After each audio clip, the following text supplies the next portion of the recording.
started brewing 100 gallons per batch, and within about a year and a half, we've stepped it up and we're now brewing 1,000 gallons per batch.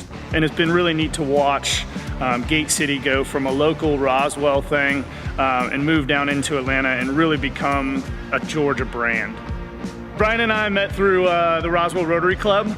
We were both getting started home brewing at the time and started brewing together, and we'd talk about what was new, what processes we were doing. And really after about a year or two, we started getting some really good feedback. We started winning some homebrew awards. And at that point, we both decided that there was a potential to turn our passion into a business. So I'm a history buff, and when we were trying to come up with a name for the brewery, we wanted to come up with something that was going to tie us into Atlanta and to the locale here in Roswell. And when we found out that Atlanta was always known as the Gate City of the South, pre and post Civil War, we decided that that's a really good name for our little business. The other thing that we really liked about using the name Gate City is it speaks to Atlanta's rebirth as becoming the cultural hub that it is today. And we thought that that tied in with Pat and myself really well because it was our new beginning. We always had the vision of being in the heart of Roswell and making this Roswell's first craft brewery. But it really came down to negotiating the space, and it took close to 2 years to do that.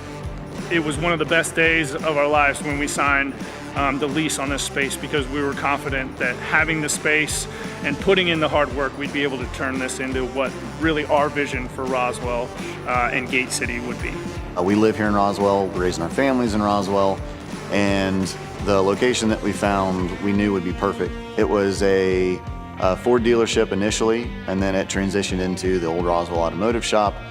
And when we took it, it needed a lot of cleaning. So Pat and I did most of the demo upstairs ourselves. We brought contractors in to replace the roof, to do all new electrical in the building. So we basically rebuilt our upstairs manufacturing space to make it conducive for brewing. And then when we decided to move into our downstairs taproom space, which was an old German auto care shop for about 32 years, we had to go through the same process again.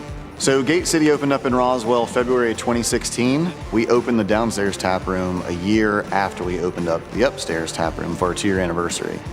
Our thought with building out the taproom too was to give the community a place to hang out in downtown Roswell that was very relaxed. It's been way more successful than we ever could have imagined. Really exciting for us. Occasionally step back and take a 10,000-foot view of how many people are really loving the tap room and the beers and just the overall environment that has been created by Gate City.